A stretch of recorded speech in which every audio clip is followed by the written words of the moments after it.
our sequence series assignments और first assignment देखें तो सेक्शन ए दिया गया था पार्ट 1 और पार्ट 2 दोनों का। ठीक है, तो वहीं से अपना डिस्कशन स्टार्ट करते हैं। एक्सरसाइज 1 पार्ट 1 सेक्शन A1 है ना। तो एक AP की बात की गई है जिसका third term is 4 times the first term and the sixth term is 17। Find the series. तो आसान सा क्वेश्चन दिया हुआ है यहाँ पे। क्या कहा जा रहा है फर्स्ट क्वेश्चन में कि थर्ड टर्म फर्स्ट टर्म का 4 टाइम्स है। T3 is equal to 4 times T1। That means A plus 2D है ना। A plus 2D is equal to 4 times A। तो 3A इज इक्वल टू कितना हो गया? 3A इज इक्वल टू तुम्हारे पास आ गया 2D है ना। 3A is equal to 2D और कह रखा है कि 6 टर्म 17 है। तो एक रिलेशन और दे दिया इसने कि 6 term is 17। So A plus 5D is 17। ठीक है, तो 3A 2D के बराबर है, A प्लस 5D 17 है। यहां से हम A और D निकाल सकते हैं। तो यहां से आप देख सकते हो कि A की जगह हमने रख दिया 2D बाई 3। तो 2D by 3 plus 5D that means कि A की जगह पे रख दिया हमने 2D by 3 plus 5D is equal to 17। So D is 3। D अगर आपका 3 है दैट मीन्स कि A इज इक्वल टू 2। तो फर्स्ट टर्म 2 कॉमन डिफरेंस 3 वाली AP जो है उसी के बारे में बात की जा रही है। सेकेंड क्वेश्चन देखिए क्या कहा जा रहा है। Sum of first 35 terms of the series whose pure term is p by 7 plus 2। तो इसके बारे में आपको क्या क्या इंफॉर्मेशन है? आपको यह भी पता है कि जो हमारे पास फर्स्ट टर्म आएगी वो क्या आएगी? p की जगह 1 रख दो। तो इसका मतलब कुछ इस तरीके का दिया हुआ था कि p is equal to p by 7 plus 2 है ना, यही दिया हुआ था। तो फर्स्ट टर्म क्या हो गई? p की जगह 1 रख दिया, 1 by 7 plus 2। ठीक, और कॉमन डिफरेंस तो आपको याद हो तो कॉमन डिफरेंस मैंने बता रखा था कि ऐसे केस में जो Tn लिखा होता है तो n का जो कोफिशिएंट होता है, ठीक है, n का जो कोफिशिएंट होता है वही आपका कॉमन डिफरेंस का काम करता है। बताया गया था ये n का कोफिशिएंट कॉमन डिफरेंस का काम करता है। तो n का कोफिशिएंट वैसे ही यहां जनरल टर्म में n का कोफिशिएंट मतलब Tn is equal to n by 7 plus 2 भी तो इसको कह सकते हैं ना। तो n का कोफिशिएंट क्या है? 1 बाई 7 है। तो इसका मतलब कॉमन डिफरेंस इस बार कितना है? 1 बाई 7। ठीक है, आप इसको चाहो तो ऐसे भी कर सकते हो कि आपने T1 लिखा, T2 लिखा, T2 कितना आ जाएगा? 2 बाई 7 प्लस 2। यहां से भी आप देख सकते हो कि कॉमन डिफरेंस कितना आने वाला है? 1 बाई 7 आने वाला है। ठीक है, और एक चीज और क्लियर होनी चाहिए कि अगर हमें एक Tn जो दिया गया है वो n के टर्म्स में या फिर Tp दिया गया है तो p के टर्म्स में अगर एक लीनियर एक्सप्रेशन लिखा हुआ है तो लीनियर एक्सप्रेशन का मतलब क्या होता है कि वो एक AP को रिप्रेजेंट कर रहा है। ठीक है, नेक्स्ट आते हैं A3 पे। A3 में हमारे पास क्या कहा जा रहा है? 100 और 1000। ठीक है, इनके बीच के ऐसे इंटीजर्स का हमें number of integers find out करने हैं विच आर डिविजिबल बाय 7। ठीक है, तो आसान क्वेश्चन है। आप समझ सकते हो कि पहला नंबर कौन सा मिलेगा? 105 मिलेगा जो कि पहली बार 7 से डिविजिबल हो रहा होगा। और 105 के बाद अगला नंबर क्या मिलेगा? 112। फिर अगला नंबर 119। कैसे मिल रहे हैं ये? 7 के गैप पे मिल रहे हैं। तो एक ऐसी AP के बारे में बात करनी है हमें। ठीक है, 105 से जो स्टार्ट होती हो, 112, 119, 126 इस तरीके के उसमें टर्म्स आते हो, मतलब 7 का कॉमन डिफरेंस चल रहा हो। और लास्ट टर्म क्या आएगी? 1000 से जस्ट छोटा ऐसा नंबर जो कि 7 से डिविजिबल हो। तो 7 से डिविजिबल कौन सा नंबर आएगा? 994। ठीक है, 1000 से छोटा जो कि 7 से डिविजिबल हो तो 994 आ जाएगा। इस AP में कितने टर्म्स हैं ये निकालना है हमें। तो last term 994, first term 105, common difference 7 और ऐसे में हमें फाइंड आउट करना है कि टोटल नंबर ऑफ टर्म्स कितने होंगे। ठीक है, तो ये आप कैलकुलेट कर सकते हो। फिर फोर्थ क्वेश्चन में फर्दर क्वेश्चन नंबर 4 देखते हैं। क्वेश्चन नंबर 4 में क्या कहा जा रहा है कि हमें ऐसे नंबर्स के बारे में बात करनी है और उनका सम फाइंड आउट करना है जो कि 100 और 800 के बीच में एग्जिस्ट करते हो and which when are divided by 16 leaves remainder 7। ठीक है, तो पहला नंबर ऐसा क्या होगा आप सोच लो। तो 16 से डिवाइड करने पे 7 रिमाइंडर आना चाहिए। ठीक है, पहला नंबर कौन सा आएगा? 103। ठीक है, 100 से जस्ट बड़ा नंबर जो कि 16 से डिवाइड करने पे 7 रिमाइंडर देता हो तो 103। उसके बाद अगली चीज क्या क्रिएट होगी? 119। ठीक है, उसके बाद क्या क्रिएट होगा? ठीक है, इस तरीके से करके 16 के गैप पे हमारे पास टर्म्स आने शुरू हो जाएंगे। मतलब कॉमन डिफरेंसेस एपी का कितना है 16 है। और क्या करना था हमें कहा गया कि यहां से लेकर के हमें कहां तक जाना है 100 से लेके 800 तक की बात करनी है। तो 800 से जस्ट छोटा नंबर जिसको हम जब 7 से डिवाइड करें तो हमारे पास 16 से डिवाइड करें तो रिमाइंडर कितना आना चाहिए 7 आना चाहिए। तो अगर अपन देखते हैं कि 16 से डिविजिबल नंबर पहले खोज लिया जाए जो कि 800 से जस्ट छोटा हो तो कौन सा आएगा। 16 800 को डिवाइड करता ही है लेकिन 800 जाना नहीं, अपने को कम ही रखना है। तो उससे जस्ट छोटा क्या आएगा 784 है ना। 16 इंटू 49 784 आएगा। 784 से आप 7 और ऐड कर लो, मतलब आप कहां तक चले जाओ 791 तक चले जाओ। तो 791 तक जाओगे तो आपको एक ऐसा नंबर लिखा हुआ है जो कि 16 से डिवाइड करने पे 7 रिमाइंडर देता है। तो इसका मतलब ये एक एपी बन गई। इस एपी के टर्म्स का हमें सम फाइंड आउट करना है जिसका फर्स्ट टर्म 103, लास्ट टर्म 791 और कॉमन डिफरेंस कितना है 16 के बराबर। ठीक। क्वेश्चन नंबर 5 की बात करते हैं। क्वेश्चन नंबर 5 में हमारे पास दे रखा है फर्स्ट पी टर्म्स का सम क्यू है और sum of first Q terms is P, find sum of first P plus Q terms. ठीक है, तो आइए देखते हैं sum of first P terms के बारे में पहले कहा गया। तो p by 2a plus p minus 1 into D, इसकी वैल्यू कितनी है q के बराबर। ठीक है, और q टर्म्स का सम p है तो q by 2a plus q minus 1 into D is equal to p है ना। ऐसा कुछ दिया गया था। अब हमारे पास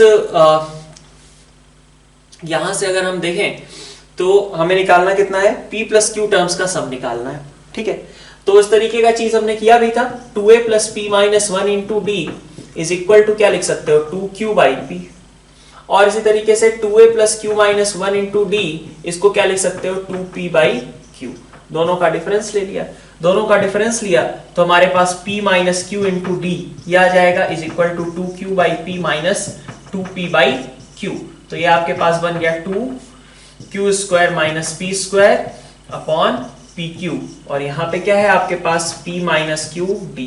तो d इज इक्वल टू कितना -2 p plus Q upon pq, ये आपका d आ गया। ठीक है, लेकिन आपको निकालना क्या है, आपको निकालना था p प्लस क्यू टर्म्स का सम। तो p plus Q by 2a plus p plus q minus 1 into D. आप क्या करोगे p plus Q by 2 as it is रखो, इसमें से आप एक हिस्सा अलग कर लो 2a plus p minus 1 into D और प्लस क्यू डी अलग कर देते हैं। ठीक है, तो ये चीज तो आपको पता है ना 2a plus p minus 1 into D इसके बराबर थी 2q बाई p के।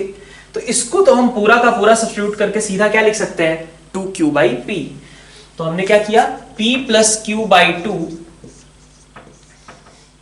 यहां पे आपके पास आ गया 2a plus p minus 1 into D is equal to 2q by p है ना, और plus q into D, D की जगह पे ये रख देते हैं। तो -2 p plus Q upon P Q ऐसा कुछ आ गया। ठीक है, क्यू क्यू साफ। ठीक, तो आपके पास बचा p प्लस क्यू बाई 2 और ऊपर बचा आपके पास 2q माइनस 2q कट गए -2 अपॉन, तो ये -2 बचा है ना। तो आपके पास ये आ गया -p प्लस क्यू, ये आपका सम हो जाएगा। ठीक है, तो हमें a और d दोनों निकालने की जरूरत नहीं थी, इस तरीके के हमने क्वेश्चंस किए भी थे, वैसा ही कुछ क्वेश्चन ये भी दिया हुआ है। नेक्स्ट देखिए क्वेश्चन नंबर 6 देखते हैं। 3 consecutive numbers are of AP, their sum is 27 and their product is 504, find the numbers। तो हम ऐसे में क्या करते हैं, 3 नंबर्स कैसे एज्यूम करते हैं। तो 3 नंबर्स हमने एज्यूम कर लिए a minus D, a plus D, और इनका सम कितना है 27। That means their sum that is 3a should be 27 and a is 9। तो आपको क्या करना है नेक्स्ट 9 माइनस डी, पहला नंबर हो गया, सेकंड नंबर 9 और थर्ड नंबर 9 प्लस डी, इनका प्रोडक्ट कितना होना चाहिए 504। तो 504 लिख दिए। ठीक है, अब आपसे कहा जा रहा है कि ये टर्म्स फाइंड आउट करने हैं, मतलब डी अगर फाइंड आउट करने तो सब कुछ पता चल जाएगा। तो 9 से हमने इसको डिवाइड कर दिया, कितने टाइम्स आ जाएगा 56। तो आपके पास बचा 9 minus D into 9 plus D should be equal to 56। तो 81 minus D square is 56, that means d is equal to plus minus 5। ठीक है, तो d को अगर प्लस 5 लेते हो तो ये आपका क्या हो गया, 4 हो गया, ये 9 और ये 14, और अगर d को माइनस 5 लेते हो तो ये 14 हो गया, ये 9 और ये कितना हो गया आपका 4 हो गया। ठीक है, तो ये आपके नंबर्स हो जाएंगे। ठीक है, 7th क्वेश्चन जो है वो हमने ऑलरेडी नोट्स में कर रखा है, तो इसके लिए फिर से हमें कुछ मेहनत करने की जरूरत है नहीं। ठीक है, अब अगर आगे बढ़ते हैं क्वेश्चन नंबर 8 पे, नेक्स्ट स्लाइड में। तो क्वेश्चन नंबर 8 देखते हैं। क्वेश्चन नंबर 8 में हमारे पास उल्टा जाना होता है, जो चीज प्रूफ करनी है वहां से स्टार्ट करो और लास्ट में दिखा दो कि ABC आर इन AP। तो वही मेथड अपन यहाँ पे भी फॉलो करेंगे। तो हमसे कहा जा रहा है a square b plus C, b square c plus a और c square a plus b are also in AP। तो अपन क्या दिखाएंगे यहाँ पे, आपको क्या लगता है कि इसको कौन सा फॉर्म आपके लिए ज्यादा बेनिफिशियल होगा, either 2b is equal to a plus c या फिर c minus b is equal to b minus a, मतलब इस तरीके की कौन सी फॉर्म ज्यादा इजी रहेगी। तो डिफरेंस वाला ही, क्योंकि डिफरेंस वाले में हो सकता है कि दोनों साइड से कुछ चीजें कैंसिल आउट हो जाएं कॉमन होकर के। तो अपन कुछ इसी तरीके से स्टार्ट करेंगे कि 8th का फर्स्ट पार्ट है ना, तो यहां पे आपके पास a square b plus C, b square c plus a, c square a plus b। तो we can write down c square a plus b minus b square c plus a is equal to b square c plus a minus a square b plus c। ठीक है, अब इसको solve करने बैठे अपन, expand करने, देखें कहीं से फैक्टराइज करके कुछ चीजें कैंसिल हो रही हो और वहां से प्रूव हो जा रहा हो कि ABC आर इन AP, तो अपना काम बन जाएगा। तो इसी थॉट प्रोसेस के साथ अपन आगे बढ़े। हमने आगे लिखा c square a plus c square b minus b square c minus b square a is equal to b square c plus b square a minus a square b minus a square c। ठीक है, अब इसमें देखिए common यहां से कुछ निकल रहा है, यहां से अलग निकल रहा है। तो c square a minus b square a को एक साथ रखा तो हमारे पास टर्म बन गई c square minus b square into a, है ना, इसको और इसको। और इसमें से देखिए आप bc को कॉमन ले लिया तो this is c minus b is equal to, यहां पे अगर अपन देखें और इन दोनों को कॉमन ले लें और इन दोनों को एक साथ, है ना, तो b स्क्वायर c और a स्क्वायर c से क्या बन जाएगा, c into b square minus a square, और यहां से क्या बन जाएगा ab into b minus a। ठीक है, c minus b common, c minus b अगर कॉमन हो गया तो this is equal to ac plus b, a into c plus b आएगा, उसको लिख दिया मैंने ac प्लस ab और प्लस यहां से bc इज इक्वल टू, इसमें से कॉमन निकाल लिया b माइनस a को और बचा आपके पास cb plus ca plus ab। तो ये टर्म आपका, ये टर्म कैंसिल आउट हो गए और वहां से आगे आपके पास c minus b is equal to b minus a, that ABC are in AP। तो ये चीज आपकी यहां से प्रूव हो गई। हमने उल्टा प्रूव करना होता है इस तरीके के क्वेश्चंस में। सेकंड वाला भी इसी तरीके से हो, तो आसानी से आप डिफरेंस के फॉर्म में एक्सप्रेस कर दो, आपके पास सीधा चीजें निकल करके आ जाएंगी। ठीक है, 9th क्वेश्चन देखिए, n AMs between 3 and 54 such that 8th mean to n minus 2th mean is 3:5, find the value of n। तो अपन कैसे समझते हैं इस क्वेश्चन को, अपन कहते हैं कि 3 और 54 के बीच में हमने a1, a2, a3 up to an ये सारी चीजें लिख दी, सो दैट की resulting series is AP of n plus 2 terms. ठीक है, तो इस AP का हम कॉमन डिफरेंस निकाल लें। 54 आपका n प्लस 2 टर्म है ना, ऐसा कुछ है। 54 is equal to 3 plus n plus 1d, है ना, a plus n plus 2 minus 1 into d। तो आपके पास कितना आ गया, d is equal to 51 upon n plus 1। ठीक है, ये आपका d आया। आपको क्या चाहिए, 8th मीन। 8th मीन मतलब इस सीरीज का कौन सा टर्म होगा, वो 9th होगा। तो t9 is equal to a8 and that can be written as 3 plus 8d, है ना। इसी तरीके से n माइनस 2th मीन की बात की जा रही है, n माइनस 2th मीन। तो n माइनस 2th, जैसे ये 8 था तो ये 9th टर्म था सीरीज का, n माइनस 2 है तो यहां पे क्या होगा, n minus 1। So this is equal to 3 plus n minus 2d। ठीक है, इसका और इसका रेशियो दे रखा है कि दिस इज इक्वल टू 3/5। तो यहां से हमें पता चल गया कि 3 plus 8d upon 3 plus n minus 2 into d is equal to 3/5। ठीक है, अब आप देखो यहां से थोड़ा सा सिंप्लीफाई कर लो पहले। 15 plus 40d is equal to 9 plus 3n minus 6 into D. तो यहां से आपके पास आ गया 6 is equal to 3n minus 46 into D, और डी की जगह अपन क्या रख दें, ज्यादा कैलकुलेटिव हो जा रहा है क्या, 5 इंटू 3 प्लस 8d और 3 plus n minus 2d, ratio 3:5, तो 3 और 54 ही थे, ठीक है, जैसा भी है वैसे ही करना पड़ेगा।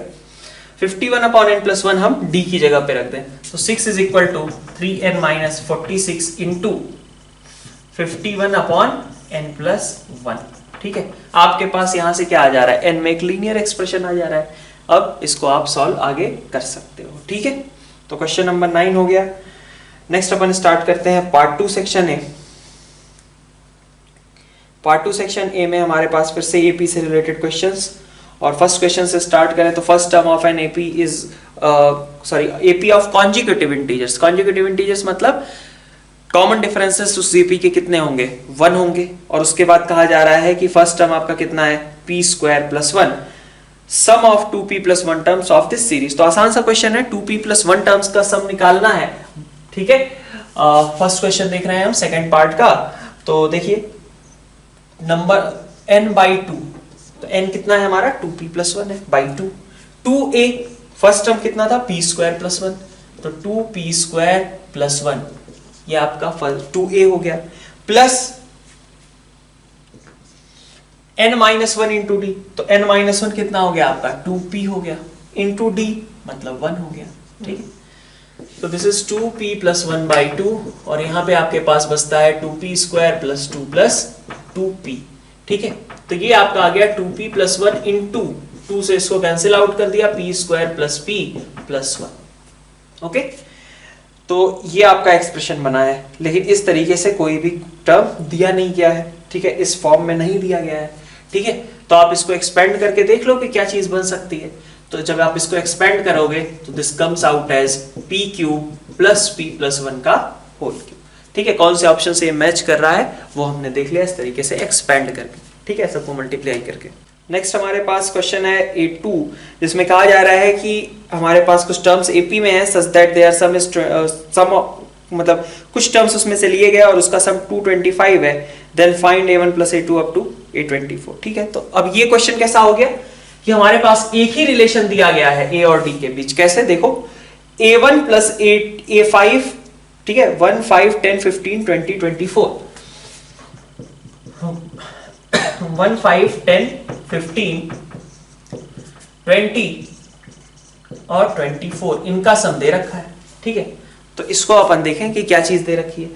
A1 इसको हमने कह दिया ये फर्स्ट टर्म है, इसका मतलब A5 A plus 4D, A10 A plus 9D, A15 A plus 14D, और A20 that is A plus 19D, और 24 A plus 23D is equal to कितना होगा, A कितनी बार आ गया आपका 6 टाइम्स A, प्लस D के साथ कितना आ जाएगा 4 plus 9 13, 13 plus 14 27, 27 plus 19 46, 46 plus 23 69, so this is 6A plus 69D, और उनका सम कितना है आपका 225 है, दिस इज इक्वल टू 225, ठीक है, this is equal to 225, that means अगर सिंपलीफाई करके लिखें तो 3 से डिवाइड कर देते हैं, 2A plus 23D is equal to 75, ठीक है। अब कायदे से तो हमें दो रिलेशंस होने चाहिए थे A और D के, तब तो हम A और D की अलग अलग वैल्यूज निकाल पाते, लेकिन यहाँ पे एक ही रिलेशन मिल रहा है, मतलब क्या है, हमें A और D नहीं निकालना, हमें इसी रिलेशन को अपने फाइनल क्वेश्चन के रिजल्ट में यूज करना है, ठीक है। तो ऐसे केस में हम क्या करेंगे, हम निकालने जाएंगे कि जो हमें सम पूछा गया है वो क्या है। तो अब इसमें देखो आप, एक AP है जिसका फर्स्ट टर्म A है और 24 टर्म्स का हमें सम फाइंड आउट करना है। तो देखो कितना सम हो जाएगा, S will be equal to 24 by 2 into 2A plus, ठीक है, 24 टर्म्स का सम, ठीक है। तो n by 2 2A plus n minus 1, n minus 1 आपका कितना हो गया 23 हो गया, ठीक है, 24 टर्म्स का सम था तो n माइनस 1 कितना हो गया 23 हो गया, और इंटू D, ठीक है, इसकी वैल्यू आपको फाइंड आउट करनी है। So this is equal to 24/2 और ये 75 तो पहले से ही है, ठीक है। तो ये रिजल्ट आपका एज इट इज यूज हो जाएगा और आउटकम कितना आ जाएगा 900। ये आपका करेक्ट आंसर होगा। ठीक ठीक है, नेक्स्ट स्लाइड में आगे का डिस्कशन कंटिन्यू करते हैं। तो नेक्स्ट क्वेश्चन देखिए आप A3 में आपके पास sum of first two n terms of AP is equal to sum of first n terms of another AP then n equals. Simple सी रिलेशन आपको लिखते जाना है, ठीक है। A3 में आपके पास कहा जा रहा है कि first two n terms of AP, तो sum of first two n terms 2n/2 2a that is 4 plus 2n-1 into d कितना है आपका 3 के बराबर है, ठीक है। तो ये आपका पहली एपी के टर्म्स का सम हो गया। सेकंड एपी के टर्म्स आप n लोगे, है ना, तो उसमें n/2 आ जाएगा, ठीक है। 2 into 57 that is 114 plus n-1 into d कितना है, कॉमन डिफरेंस दूसरी एपी का 2 के बराबर है। यहां से आपके पास n में एक क्वाड्रेटिक आ जाएगी, आपको उस क्वाड्रेटिक से n की वैल्यू फाइंड आउट करनी है, ठीक है। A4 देखिए, sum of integers from 1 to 100 that are divisible by 2 और 5। अब ये चीज थोड़ा सा ध्यान से देखना। क्वेश्चन नंबर 4, 2 से डिविजिबल टर्म्स कौन सी होंगी? तो 2 से डिविजिबल टर्म्स हमारे पास आ जाएंगी 2, 4, 6, 8, 10 ऐसे करके, है ना, अब 2 कहां तक 100 तक, ठीक है। तो अगर इन सारे टर्म्स का आपको सम निकालना तो आप निकाल सकते हो ना, कि आपके पास नंबर ऑफ टर्म्स कितने हैं इस एपी के, ठीक है। नंबर ऑफ टर्म्स आपके पास 50 है, ठीक है। तो 50/2 2 into a plus n-1 into d, ठीक है। 50/2 n/2 2a प्लस n-1 मतलब 49, है ना, इंटू d। ये आपका इसके सारे टर्म्स का सम हो गया, ऐसे टर्म जो कि 2 से डिविजिबल थे। फिर 5 से डिविजिबल टर्म्स की बात कर लेते हैं, ठीक है। 5 से मतलब 5, 10, 15, 20 ऐसे करके चलेंगे अपन 100 तक। इनका सम निकालें तो इस AP का सम अगर देखोगे तो कितने टर्म्स हैं यहाँ पे 20/2, है ना, n/2 हो गए। फिर फर्स्ट टर्म 5, तो 2a प्लस n-1 मतलब 20-1 इंटू d कितना है 5 है। ये आपका इनका सम हो, ठीक। नेक्स्ट आते हैं अपन, क्या कहा जा रहा है आगे, कहा जा रहा है हमसे कि हमें इनका सम फाइंड आउट करना है। अब देखो, तुम ये सोच सकते हो कि ये आपका मान लो S1 हो गया 2 से डिविजिबल, ये हो गए आपके S2 जो कि 5 से डिविजिबल है, ठीक है। ये आपने S1 निकाल लिया, ये आपने S2 निकाल लिया। लेकिन दिक्कत है एक, कुछ टर्म्स आपकी दोनों जगह आ रही थी, जैसे 10, 20, ठीक है। ये आपका यहां पे भी काउंट हो गए, यहां पे भी काउंट हो गए, तो इनको 2 बार थोड़ी ना काउंट करना था भाई। ये ऐसा हो गया, सेट A में भी ये एलिमेंट्स है, सेट B में भी ये 10, 20, 30 आ रहे थे, तो इनको आप 2 बार थोड़ी ना सम करोगे, इनका आप सम तो एक ही बार लोगे। तो इसका मतलब क्या होगा कि ये जो चीजें हमारे, अगर हम S1 प्लस S2 करते हैं तो इसमें 10, 20, 30, 40, 60, 50 है ना, ये सब 2 बार ऐड होकर के आ जाएंगे, एक बार यहां से एक बार यहां से। हमें तो इनका एक ही बार एडिशन करना होगा ना। तो इसका मतलब हम क्या करें कि S1 प्लस S2 तो किया, लेकिन उसमें से आपको कुछ घटाना पड़ेगा। कोई चीज आपकी एक से ज्यादा बार आ गई है, कौन सी चीज, 10, 20, 30, ये सब आपके 2 बार आ गए हैं, तो आप एक बार उनको सब्ट्रैक्ट कर दो। मतलब आप क्या कर दो, 10 प्लस 20 प्लस 30 इस तरीके से अप टू 100, ये सारे टर्म्स आपके 2 बार आ गए, इनको आप सब्ट्रैक्ट कर दो, ठीक है। बात समझ में आ रही है? यहां भी 10, यहां भी 10, दोनों जगह 10 था, हमें तो एक बार ऐड करना था, लेकिन अगर आप इसका अलग एडिशन करते हो तो 10 आपका 2 बार ऐड हो गया, एक बार इधर से एक बार इधर से, ठीक है। 2 बार ऐड हो गया तो एक बार सब्ट्रैक्ट करना पड़ेगा, तो वो एक बार सब्ट्रैक्ट कर दिया हमने। तो S1 आपके पास आ गया, S1 आप निकाल सकते हो, यहां से S1 S2 निकाल लेना, माइनस यहां से आप देख सकते हो कि दिस इज कितने टर्म्स हैं आपके पास, तो 10 टर्म्स हैं, ठीक है। n/2 2a plus n-1 into d, ये आपका कॉमन डिफरेंस 10 था, ठीक है। तो ये आपके पास सम यहां से निकल करके आ जाएगा, ठीक है। तो बस इसमें यही चीज ध्यान देनी थी आपको कि 2 और 5 के कुछ कॉमन मल्टीपल्स हैं, वो आपके 2 बार ऐड हो जाएंगे, उन्हें एक बार सब्ट्रैक्ट कर दो, ठीक है। फिर आते हैं अपन A5 पे। A5 क्या दे रखा है, इसने कहा है कि 2 नंबर्स हैं, मान लो A, फिर उसके बाद A1, A2, A3, A4, A5, A6, ये सभी हमने मीन्स इंसर्ट कर दिए, और उसके बाद है next term that is A+1।